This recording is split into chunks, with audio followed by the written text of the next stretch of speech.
आज के वीडियो में आपका फिर से एक बार स्वागत है। और आज तक हमने पढ़ा है कि 8051 के प्रोग्रामिंग किस प्रकार से की जाती है।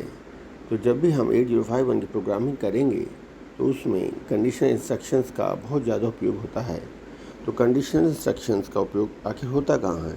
जब भी हम प्रोग्राम को जंपिंग लूपिंग कराना चाहते हैं तो कंडीशंस चेक किए जाते हैं और कंडीशनल इंस्ट्रक्शंस का प्रयोग किया जाता है। और इसके लिए 8051 में उपस्थित program status words PSW registers का उपयोग होता है। इसमें मुख्य रूप से कैरी फ्लैग, जीरो फ्लैग इत्यादि होते हैं। तो इन फ्लैग्स की सहायता से इनके स्टेटस को देखकर हम प्रोग्राम में कंडीशनल जंपिंग करा सकते हैं और ये कंडीशनल जंपिंग डिसीजन मेकिंग के काम में आती है। जब कोई फ्लैग सेट होता है तो उसकी वैल्यू होती है 1 और जब वह रीसेट होता है तो उसकी वैल्यू होती है 0। तो रीसेट या क्लियर फ्लैग मीन्स उसकी वैल्यू 0 होगी और अगर सेट होगा तो फ्लैग की वैल्यू 1 होगी। तो इस प्रकार से वैल्यू को देखते हुए फ्लैग की हम अलग अलग कंडीशन जंपिंग करा सकते हैं और आसानी से प्रोग्राम में ब्रांचिंग या जंपिंग या लूपिंग करवा सकते हैं। तो आइए देखते हैं कि कैसे कार्य करता है और कौन कौन से इंस्ट्रक्शंस इसमें लगते हैं। तो सबसे पहले आता है JC जंप इफ़ कैरी। तो जंप इफ़ कैरी जैसा कि नाम से पता है, jumps to the specified address if the carry flag is set. अगर कैरी फ्लैग सेट होती है, जो फ्लैग C है, जो C से डिपेंड करते हैं, इफ़ C इज टू 1 यानी कैरी फ्लैग इज सेट है तो जंपिंग होगी। एक सिंटेक्स दिया हुआ है JC लेबल। सिंटेक्स बताता है कि कैसे इंस्ट्रक्शंस को लिखा जाए। JC label operation if C the program counter is updated to the address of the label, otherwise execution continues with the next session। यदि कैरी जनरेट होगी तो प्रोग्राम लेबल नाम के सब रूटीन या लेबल नाम की जगह जो लेबल होगा एड्रेस, उस एड्रेस पर जंप कर जाएगा और अगर कैरी फ्लैग सेट नहीं होगी तो इसका एग्जीक्यूशन नॉर्मल रूप से नेक्स्ट इंस्ट्रक्शन पर हो जाएगा। और ये जो जंपिंग या लूपिंग के लिए जो जिम्मेवार है वो है प्रोग्राम काउंटर। तो प्रोग्राम काउंटर की वैल्यू अगर कैरी होगी तो लेबल के एड्रेस पे सेट हो जाएगा, जिससे कि अगर इंस्ट्रक्शंस लेबल हो, और अगर कैरी फ्लैग सेट नहीं होगी तो नॉर्मली जैसे कि प्रोग्राम काउंटर नेक्स्ट इंस्ट्रक्शन पर रन जाता है वैसे ही प्रोग्राम को एग्जीक्यूट करेगा। इसमें ज़्यादा परेशान होने की जरूरत नहीं है। इसको जब हम इसका एग्जाम्पल पढ़ेंगे तो हम समझ जाएंगे कि कैसे कार्य करता है। ये देखिए एग्जाम्पल यहाँ पर दिया हुआ है। इस एग्जाम्पल लिखा हुआ है JC बराबर टारगेट।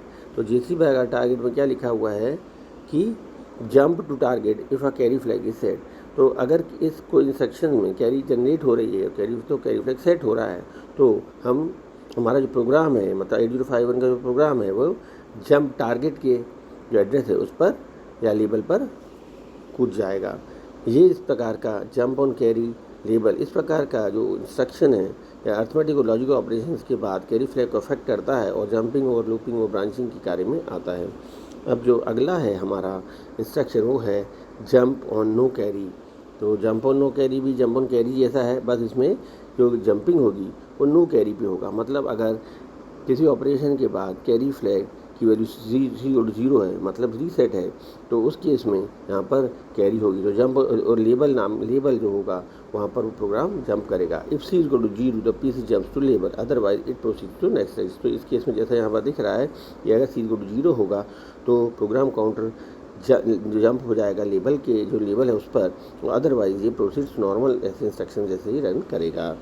अब इसको अगर हम एग्जांपल के रूप में देखें तो JNC लूप, तो यहाँ पर लूप एक लेबल का नाम है और जंप ऑन नो कैरी ये jump to loop if carry flag is not set. तो अगर कैरी सेट नहीं हो रही है, मतलब C 0 है, तो ये लूप नाम के लेबल पर जंप कर जाएगा, एड्रेस पर जंप करेगा, नहीं तो नॉर्मल रूप से एग्जीक्यूट करेगा। अब तीसरा इंस्ट्रक्शन आता है जंप इफ़ 0। अब यहाँ पर जो फ्लैग लिया गया है 0 फ्लैग है, तो अगर 0 फ्लैग सेट हो रहा है तो जंपिंग होगी और 0 फ्लैग अगर सेट नहीं होता है तो जंपिंग नहीं होगी। तो उस पुराने जो 2 इंस्ट्रक्शंस पढ़े उसमें कैरी फ्लैग का उपयोग किया जा रहा था, जबकि इसमें 0 फ्लैग का उपयोग किया जा रहा है।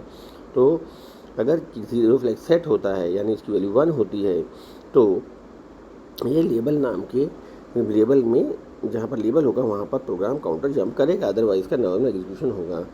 तो ये j equal to 1 zero flag set कब होता है? जब किसी ऑपरेशन के दौरान एक्यूमुलेटर की वैल्यू 0 हो जाती है तो जीरो फ्लैग सेट होता है।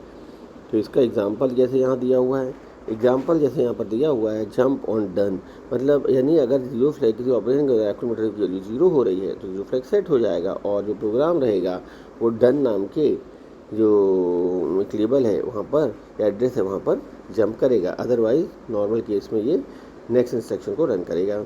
Use case useful after subtraction comparison, इस प्रकार का इंस्ट्रक्शन जो है सब्ट्रैक्शन या कंपैरिजन के बाद में उपयोग होता है, क्योंकि ऐसा करने पर जीरो फ्लैग अफेक्टेड होता है।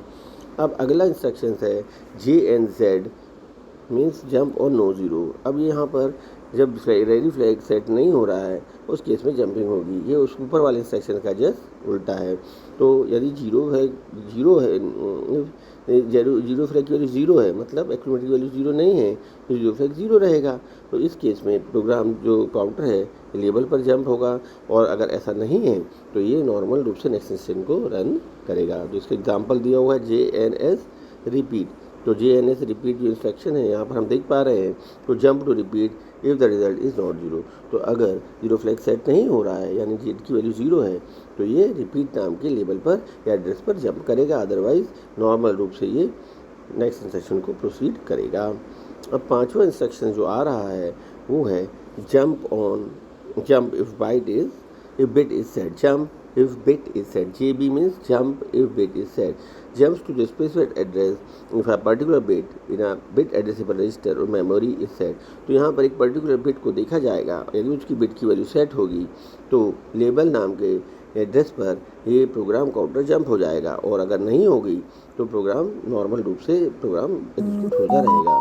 तो देखिए इसका एग्जाम्पल हम देखेंगे तो समझ में आ जाएगा। तो एग्जाम्पल हम यहाँ पर देख पा रहे हैं कि यहाँ पर लिखा हुआ है JB P1.2 कॉमा हेयर। तो यहाँ पर P1.2 जो है ये बिट को इंडिकेट कर रही है, स्पेसिफाइड बिट को। यहाँ पर बिट कौन सी है? P1 मतलब पोर्ट 1 की, 2.2 मतलब उसकी सेकंड, पोर्ट 1 की सेकंड बिट को चेक कर रहा है। अगर ये उसकी वैल्यू 1 है तो हेयर एड्रेस पर या लेबल पर ये प्रोग्राम काउंटर जंप करेगा, और अदरवाइज ये नॉर्मल एग्जीक्यूशन करेगा। Jump to here if bit 2 और पोर्ट 1 इज सेट। तो ये कहाँ यूज़ किया जाता है? इस प्रकार का instruction checking state IO pin के स्टेटस को या किसी स्पेसिफाइड बिट को चेक करने के लिए उपयोग किया जाता है। अब आता है JNB jump if bit is not set. तो ये ऊपर वाले JB का उल्टा है, मतलब यहाँ पर जंपिंग तो होगी पर कब? जब बिट सेट नहीं होगी। तो ये ठीक उसी प्रकार का है, यदि बिट 0 है तो जंपिंग होगी। यहाँ पर एग्जाम्पल दिया है, एक स्पेसिफाइड बिट को चेक कर रहे हैं, अगर वो बिट की वैल्यू 0 है तो लेबल पर जंप करो, अदरवाइज नॉर्मल एग्जीक्यूशन करेगा। तो इसको अगर हम देखेंगे तो देखिए यहाँ पर आ रहा है, इसका एग्जांपल आ गया। एग्जांपल में आप देख पा रहे हैं कि P1.0 बिट मतलब पोर्ट 1 की 0 बिट को चेक करें, अगर इसकी वैल्यू 0 है तो ये नेक्स्ट लेवल पर जंपिंग होगी। तो देखिए यहाँ पर लिखा हुआ है jump to next if bit 0 of the port 1 is cleared, यानी इसकी वैल्यू 0 है। अगला इंस्ट्रक्शन जो आ रहा है वह है JBC jump bit is set and clear bit. तो यहाँ पर दो काम हो रहे हैं, जंपिंग तो हो ही रही है अगर कोई बिट सेट है, लेकिन ऑपरेशन के बाद जो बिट है वो क्लियर भी हो रही है। तो इन बाकी जो इंस्ट्रक्शन अभी तक हमने पढ़े उसमें सिर्फ जंपिंग जो बिट की वैल्यू की सेट या रीसेट यानी उसकी वैल्यू 1 या 0 होने पर होती है, पर इस केस में जंपिंग तो हो रही है सेट होने पर वो क्लियर भी हो जाती है ऑपरेशन के बाद। तो अगर ये एग्जांपल हम लेंगे JBC बिट, तो ये बिट को हम चेक करेंगे और बिट की वैल्यू अगर सेट है तो ये जंपिंग होगी स्पेसिफाइड लेवल पर, और उसके बाद जो है वो बिट जो है जो बिट थी वाली है रीसेट हो जाएगी, मतलब उसकी वैल्यू 0 हो जाएगी। तो देखिए इसका एग्जांपल हम देखते हैं। एग्जांपल है ये पोर्ट 1 इज सेट, जिसका हम देखते हैं ये प्रोग्राम ये है इसका। तो ये देखिए आप यहाँ पर हम देख पा रहे हैं कि P1.3 मतलब पोर्ट 1 की थर्ड बिट को हम यहाँ पर चेक कर रहे हैं, अगर इसकी वैल्यू सेट है तो ये टास्क नाम के लेबल पर जंप करेगी, और जैसे ही जंपिंग करेगी उसके बाद जो बिट है ये क्लियर हो जाएगी। Jump to task if bit 3 of port 1 is set then clear it, तो बिट फिर क्लियर हो जाएगी। अब अगला इंस्ट्रक्शन जो आ रहा है वो है CJNE compare and jump if not equal. Compare and CJNE मतलब compare and jump if not equal. तो ये क्या करेगा, ये इस प्रकार इंस्ट्रक्शन में कंपेयर टू ऑपरेंड्स, ये दो ऑपरेंड्स को कंपेयर करेगा, और उसके बाद and jumps to space address if they are not, और दोनों ऑपरेंड्स जो कंपेयर की जा रहे हैं वो इक्वल नहीं है उस केस में जंपिंग होगी। It also affect the carry flag if first operand is less than. तो कंपेयर करने के में अगर दोनों ऑपरेंड नॉट इक्वल है तो जंपिंग होगी, और अगर पहला ऑपरेंड दूसरे ऑपरेंड से कम है तो कैरी फ्लैग भी इस केस में अफेक्टेड होता है, मतलब वो उसकी वैल्यू भी सेट होती है। चलिए इसको हम देखते हैं। तो इसके सिंटेक्स कौन कौन से हैं, तो कुल मिलाकर इसके जो सिंटेक्स हैं वो इस प्रकार से हम देख पा रहे हैं। पहला सिंटेक्स है CJNEA हैश डेटा लेबल, मतलब ए एक्यूमुलेटेड कंटेंट और डेटा की ये पहला ऑपरेंड है ए और दूसरा ऑपरेंड है हैश डेटा। तो मतलब ये जो डेटा होगा उसको ए के ये जो पहला है ए और दूसरा ऑपरेंड डेटा, इन दोनों को कंपेयर किया जाएगा। अगर ये इक्वल नहीं है तो जंपिंग होगी कहाँ पर, लेबल नाम के एड्रेस पर। दूसरे प्रकार का जो सिंटेक्स है उसमें ये एक्यूमुलेटर है, इसको ऑपरेंड 1 और डायरेक्ट, मतलब जो डायरेक्ट एड्रेस दिया हुआ है उस एड्रेस में जो डेटा होगा उसे को कंपेयर किया जाएगा। अगर दोनों अनइक्वल होंगे तो ये लेबल नाम के लेबल पर एड्रेस पर जंप करेगा प्रोग्राम काउंटर। तीसरा अगर हम देखें तीसरा इसका सिंटेक्स, तो CJNE RN, मतलब फर्स्ट ऑपरेंड है RN मतलब रजिस्टर और दूसरा ऑपरेंड है डायरेक्ट इमीडिएट डेटा, दोनों को कंपेयर करेगा। अगर ये आपस में इक्वल नहीं है तो जंपिंग होगी लेबल नाम के एड्रेस पर या लेबल पर। अगला है CJNE ARI और डेटा। तो फर्स्ट ऑपरेंड कहाँ मिलेगा, उसका एड्रेस दिया ARI, मतलब ये रैम में जो रैम का एड्रेस RI एड्रेस दिया हुआ रजिस्टर का, उस एड्रेस पर जाकर वहाँ डेटा उठाएगा और दूसरा ऑपरेंड इस डेटा पर डायरेक्ट दिया हुआ है, दोनों को कंपेयर करेगा। अगर वो इक्वल नहीं है तो लेबल नाम के एड्रेस पर ये जंपिंग होगी। तो इस प्रकार से हम देखते हैं कि if the operands are not equal the PC jumps to label. उसका एग्जांपल भी दिया हुआ है। तो एग्जांपल दिया हुआ है CJNE 50 डेटा, मतलब 50 जो डेटा है 50 डेटा है, इसको ए से कंपेयर कर रहे हैं, और यदि ये नॉट इक्वल है तो ये नॉट इक्वल नाम के लेबल पर ये जंप करेगा ये इंस्ट्रक्शन। इसका यूजफुल फॉर लूपिंग और decision making based on comparison. तो इसका उपयोग क्या होगा, लूपिंग के काम में या डिसीजन मेकिंग के काम में किया जाता है, जैसे कि सभी इंस्ट्रक्शन ऊपर वाले किए जा रहे थे। अब कुछ मुख्य बातें यहाँ पर बताई गई हैं, चलिए उसे भी देख लेते हैं।